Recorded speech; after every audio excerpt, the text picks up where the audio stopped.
Hello friends, daily dictation के लिए हमारे चैनल को सब्सक्राइब करें, लाइक करें तथा अपने दोस्तों को हमारी वीडियो शेयर करें। Ready start. करीब 6 महीने पहले केंद्र सरकार ने जब फैक्ट चेक यूनिट यानी तथ्य जांच इकाई के गठन संबंधी अधिसूचना जारी की थी, तभी से इस पर विवाद है। मगर इसे लेकर उभरी असहमतियां और उठे सवालों के बावजूद सरकार शायद इस और धीरे धीरे कदम बढ़ा रही थी। अब इस मसले पर बम्बई हाई कोर्ट के फैसले के बाद सरकार के लिए अपने पक्ष को निर्विवाद बताना मुश्किल होगा। बम्बई हाई कोर्ट ने सूचना प्रौद्योगिकी संशोधन अधिनियम 2023 को असंवैधानिक करार देते हुए रद्द कर दिया और इसे भारतीय संविधान के अनुच्छेद 14, 19 और 21 का उल्लंघन बताया।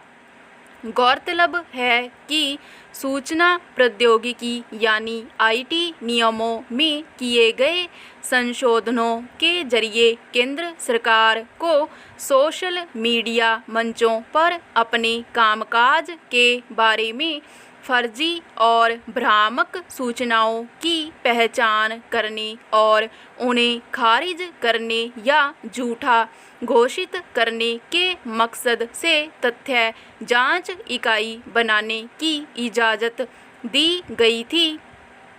इस इकाई को सोशल मीडिया पर केंद्र सरकार और उसकी एजेंसियों को लेकर दी गई जानकारियों को चिह्नित करने की शक्ति भी दी गई थी। पहरा इसके तहत यह इकाई अगर फेसबुक, इंस्टाग्राम, यूट्यूब और एक्स जैसे सोशल मीडिया मंचों पर किसी जानकारी को झूठी बताती तो वे कंपनियां वह सूचना या टिप्पणी हटाने के लिए कानूनी रूप से बाध्य होती या उस पर अपने मंच की ओर से अस्वीकरण जोड़ना होता। प्रथम दृष्टया यह कवायद गलत सूचना या जानकारी को दुरुस्त करने या उस पर लगाम लगाने की कोशिश लगती है, मगर इसका सिरा कहां तक जाएगा यह तय करना मुश्किल है। अगर कभी ऐसे नियम लागू होते हैं तो इस बात की क्या गारंटी है कि सरकार की तथ्य जांच इकाई जिन जानकारियों को फर्जी, भ्रामक या झूठी बताएगी और वह किसी तथ्य की मनमानी व्याख्या नहीं होगी और किसी खास टिप्पणी या जानकारी का चुनाव अपनी सुविधा के मुताबिक या सरकार की छवि बचाने के लिए नहीं होगा। अगर किन्हीं स्थितियों में ऐसा होता है तो क्या इससे किसी व्यक्ति के अभिव्यक्ति के संवैधानिक अधिकार बाधित नहीं होंगे?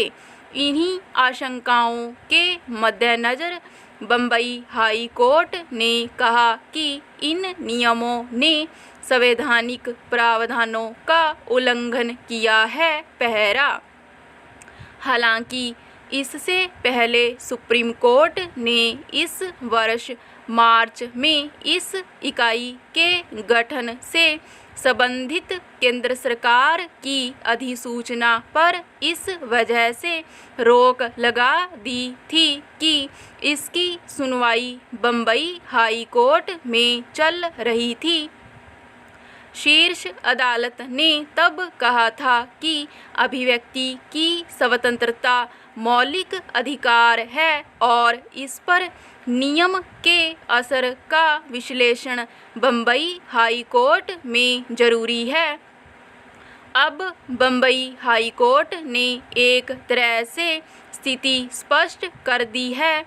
सवाल है कि अगर तथ्यों की जांच के नाम पर किसी अन्य पक्ष की ओर से किए गए विश्लेषण या दी गई जानकारी को खुद किसी सरकारी एजेंसी की ओर से बाधित किया जाएगा, किसी की टिप्पणी को हटाया जाएगा, सोशल मीडिया पर उसका खाता बंद करा दिया जाएगा, तो ऐसी स्थिति में अभिव्यक्ति की स्वतंत्रता की क्या जगह रह जाएगी।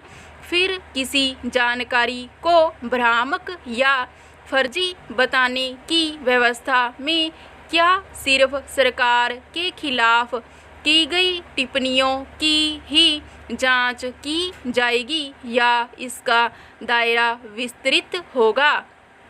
यह ध्यान रखने की ज़रूरत है कि भारत की लोकतांत्रिक परंपरा में विचारों में भिन्नता और असहमतियों के लिए मजबूत जगह रही है और इसी से देश का लोकतंत्र मजबूत हुआ है। स्टॉप।